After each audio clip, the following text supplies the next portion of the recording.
Buhawi at baha ang namerwisyo sa ilang lugar sa Cebu. Isang pickup truck ang tinangay ng tubig kung saan isang bata ang namatay. Nasa frontline na balitang yan si Gerard de la Peña.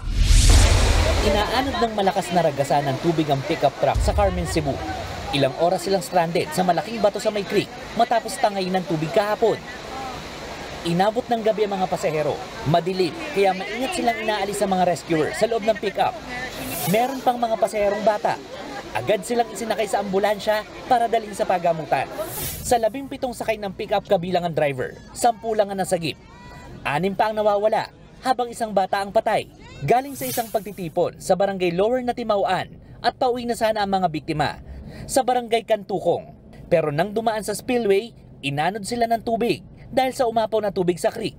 Malakas na ulan. Nag-overflow yung creek papuntang daan. Walang ibang daan.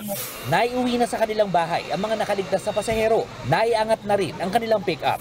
Ngayong araw, nagpapatuloy ang search and rescue operation sa mga nawawala. So far, sir, tapos na natin search yung total length ng tapat natin, around 6 kilometers na river. Walang indication or signs na nandoon sila. So ngayong hapon, doon tayo nag-focus sa coastal area. Buhawi naman ang nalalasa sa Liloan sa kaparehong probinsya. Sa lakas ng buhawi, may biglang pumutok na kable ng kuryente. Wala namang napaulat na nasirang istruktura.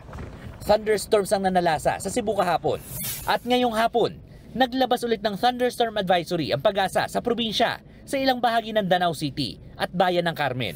Posibleng maranasan sa mga nabanggit na lugar ang malakas na hangin na may pag-ulan at pagkidlat. Nagbabalita mula sa frontline, Gerard de la Peña, News 5. Kaunay ng balitang yan, isa sa mga nawawala mula sa tinangay na pickup truck ang natagpuang patay kaninang hapon sa Pampang sa bayan ng Katmon. Mga kapatid, Julius Babaw po. Iba na ang may alam at may pakialam sa panahon ngayon. Para sa frontline ng mga balita, mag-follow at mag-subscribe sa social media pages ng News 5.